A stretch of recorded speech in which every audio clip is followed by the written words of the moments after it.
1950లోనే presidential order ఇచ్చున్నారు. గత 76 సంవత్సరాలుగా వ్యక్తిగతంగా వాళ్ళు ఏ విశ్వాసంలో ఉన్నా, ఏ మతాన్ని పాటించినా, ఏ దేవుడిని పూజించుకున్నా, రికార్డు పరంగా హిందువులుగా ఉన్నటువంటి వాళ్ళందరూ కూడా ఈ షెడ్యూల్ కాస్ట్ కు సంబంధించినటువంటి రాయితీలు, అవకాశాలు, రిజర్వేషన్స్ లేక రిప్రజెంటేషన్స్, ప్రొటెక్షన్స్ అన్ని పొందుతూనే ఉన్నారు.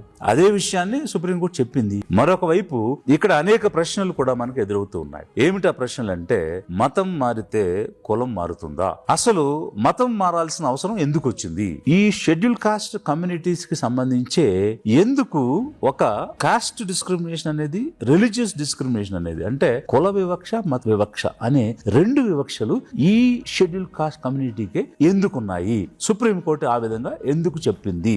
ఈ మూడు అంశాలు కూడా మనం ఒక హిస్టారికల్ పర్స్పెక్టివ్ లో చూడాల్సిన అవసరం ఉంది. 1881లో పంచమాసుగా ఉన్నటువంటి మాదిగ కమ్యూనిటీని నాన్ హిందూస్ గా రికార్డ్ చేయడం జరిగింది అప్పుడు తీసుకున్నటువంటి సెన్సెస్ లో. అయితే ఆ తర్వాత 1921 వచ్చేసరికి అదే పంచమాస్ని హిందూస్ గా రికార్డ్ చేయడం అనేటువంటిది బ్రిటిష్ టైంలో జరిగింది. ఈ డిప్రెస్డ్ క్లాసెస్ కోసం, వాళ్ళ రైట్స్ కోసం ఫైట్ చేస్తున్నటువంటి డాక్టర్ అంబేద్కర్ ఆయన ఇచ్చినటువంటి ఆ లాజికల్ స్టేట్మెంట్స్ ని బేస్ చేసుకుని రామన్ మెగ్సెసే ఒక కమ్యూనల్ అవార్డు ఇచ్చున్నారు 1932లో. దానిలో క్రిస్టియన్స్ కి, ముస్లిమ్స్ కి, సిక్కులకు, బుద్ధిస్టులకు, డిప్రెస్డ్ క్లాసెస్ కి కూడా సపరేట్ ఎలక్టరేట్స్ ఇవ్వడం జరిగింది.